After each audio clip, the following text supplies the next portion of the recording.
La clé de sol est ici. Pour la dessiner, il faut faire une boucle autour de la deuxième ligne en partant du bas, de cette façon, remonter et traverser l'ensemble en faisant une dernière boucle. Lorsque l'on entoure la deuxième ligne, on représente la note sol qui se situe donc sur la deuxième ligne en clé de sol. Pour la clé de fa, on commence par faire un point sur la quatrième ligne, puis une boucle et deux points qui sont de part et d'autre de la quatrième ligne. Cette boucle ici et ce point de départ constitue la note fa.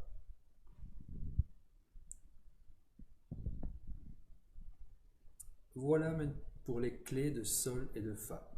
Votre exercice pour la prochaine leçon est de savoir dessiner ces deux clés. Ensuite, on va identifier les touches d'un piano. La première touche qui est située à gauche du groupe des deux touches noires est la touche Do. Je vous laisse ici le temps de le lire.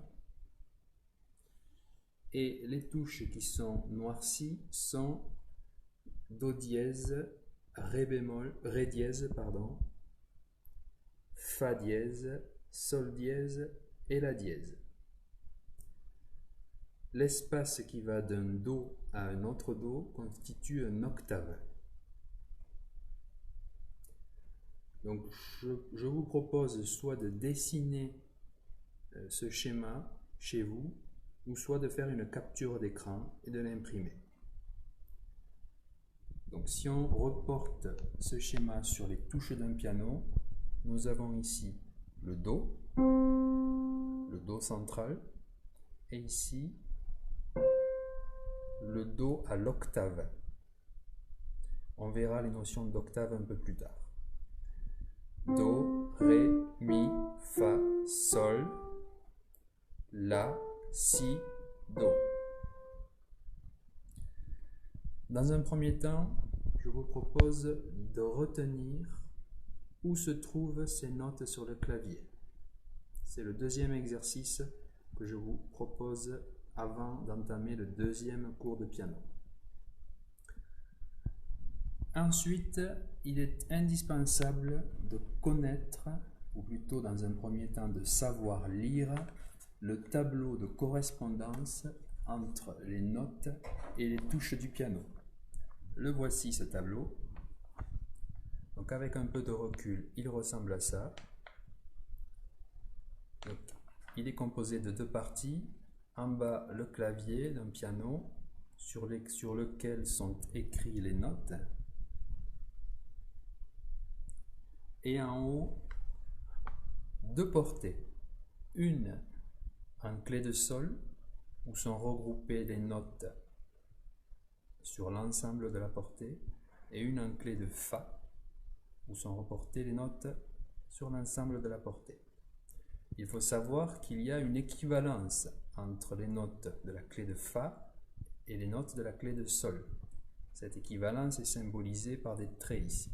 Par exemple, lorsque vous jouez un fa appartenant à la clé de fa, vous pouvez retrouver ce fa ici appartenant à la clé de sol.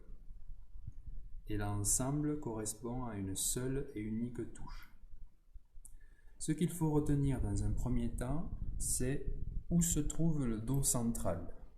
Il est ici. À côté, nous l'avons vu, du Mi central, qui est la touche au centre du piano. Donc repérez le Do central et sachez par cœur à quoi correspond le Do central. En clé de fa, il correspond à cette note.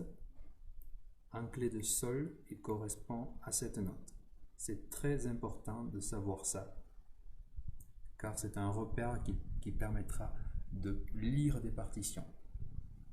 Je vous propose là aussi de recopier ce tableau ou bien de faire des captures d'écran. Donc si vous souhaitez faire une capture d'écran, je vous stabilise l'image. Voilà. Et la deuxième partie, ici.